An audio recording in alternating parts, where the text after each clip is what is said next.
कभी कभी पता नहीं ज़िंदगी क्या ही चाहती है। मन इतना उदास हो जाता है कि समझ में ही नहीं आता है कि क्या करें। और अचानक से कुछ हेल्थ इश्यू शुरू हो जाते हैं तो भी बहुत घबराहट होने लगती है। बस इसी फेज़ से मैं गुज़र रही हूँ अभी। अचानक से मेरी भी हेल्थ इश्यू शुरू हो गए थे। इस वजह से मैं ना तो पढ़ाई कर पाई और ना ही घर का इतना कुछ काम। बाकी थोड़ा बहुत तो हमारी ज़िम्मेदारी जो होती है वो तो हमें निभाना ही है। यहाँ मैं गोली दवाई लेकर बैठी थी सीताफल खाने के लिए। और इसके बाद मैंने शावर लिया और बालकनी में धूप निकल रही थी तो बस मैं वो धूप ही लेने जा रही थी।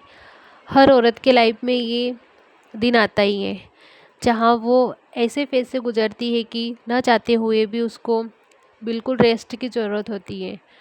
और ना तो उसका शरीर उसका साथ देता है और ना ही उसका माइंड, और ना ही वो इतनी रिलैक्स हो फील करती है कि वो कुछ कर ले। फिर भी बस अपनी ज़िम्मेदारी के साथ घर का काम, बच्चे का काम सारा कर लेती है। इसीलिए तो एक औरत पूजनीय होती है। पर शायद ये बात हर कोई नहीं समझ सकता। हर कोई नहीं समझ सकता जहाँ एक औरत को पूरी तरह से आज़ादी मिले या फिर वो अपनी मन मर्जी का कुछ कर सके। यहाँ पर भी उसे बताना पड़ेगा कि मेरी ये हालत है, इस वजह से मैं सोई हूँ, नहीं तो काम करना ज़रूरी है।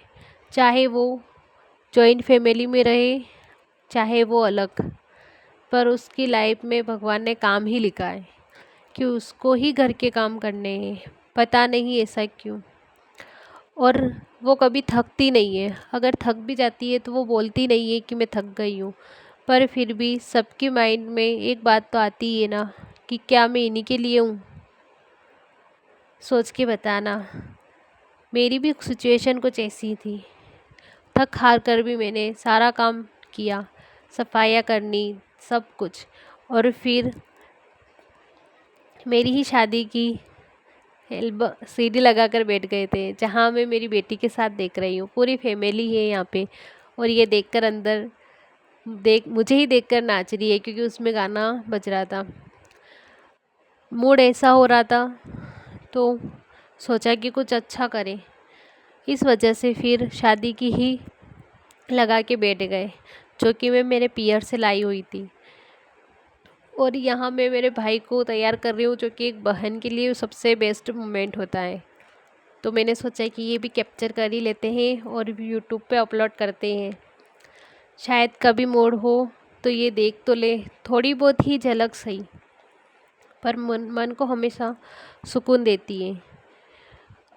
न चाहते हुए भी हम वो सब चीज़ें कैप्चर करना चाहते हैं जहाँ एक अच्छी यादें बने। कोई बात नहीं, अगर नहीं होगा वायरल तो कोई प्रॉब्लम नहीं है, हमारी यादें तो रह जाएगी। और ये मोमेंट भी बहुत बेस्ट था जहाँ मैं और मेरी ननद दोनों ही फर्स्ट बार मैगी बना रहे थे साथ में, मेरे बड़े ससुर जी के घर। तो बस मैगी वैगी बनाकर हम दोनों ने साथ में बैठकर खाया। मैं मैगी नहीं खाती हूँ, पर उस दिन ऐसा मूड हुआ कि खा लूँ, क्योंकि तबीयत ख़राब होने की वजह से ऐसा कुछ अच्छा फील होता नहीं है। तो बस मैगी खाते हुए मैं अपना एंजॉय कर रही हूँ यहाँ शादी का, जहाँ हमारी शादी का रिसेप्शन स्टेज देख रहे हैं। और वाकई में बहुत अच्छा दिन गुजरा। ये करवा चौथ का दिन था। मेरा तो फास्ट नहीं था क्योंकि मेरी तबीयत बिल्कुल भी सही नहीं थी और मैंने अभी लिया भी नहीं है। शादी हुई थी उसके बाद फर्स्ट जो करवा चौथ आता है उसमें मेरी प्रेगनेंसी का 5 मंथ चल रहा था। तो उस सिचुएशन में चौथ लेना इतना पॉसिबल नहीं था। और बोलते हैं ना कि वैसे व्रत नहीं लगता है। जहाँ हमारे यहाँ ऐसा रिचुअल है कि हमें गोद भराई पर ही हम मेहंदी लगा सकते हैं, उससे पहले हम मेहंदी नहीं लगाते। तो बस इसी वजह से अगर चौथ लेती तो मेहंदी लगाना पॉसिबल ही नहीं होता और ना इतना रेडी हो पाती। तो फिर मम्मी के था व्रत, तो फिर वही मटर पनीर की सब्ज़ी बनाई। उसके बाद खाना खाया मैंने और ये पूजा उन्होंने करी। और यहाँ मेरे बड़े पापा और मेरे मम्मी और पापा, इनकी पूजा का मैं रिकॉर्ड कर रही थी। ये करवा चौथ का चांद है जो सबके लिए अच्छा है। आई होप सबकी चौथ अच्छी होगी और हमेशा सबकी चौथ अच्छी रहे। और आज का वीडियो इतना ही, थोड़ा बोरिंग हो सकता है बट मेरी तबीयत और रियल बात यहाँ बोली है मैंने। अगर वीडियो पसंद आता है तो प्लीज़ चैनल को सब्सक्राइब ज़रूर करिए। Thank you so much.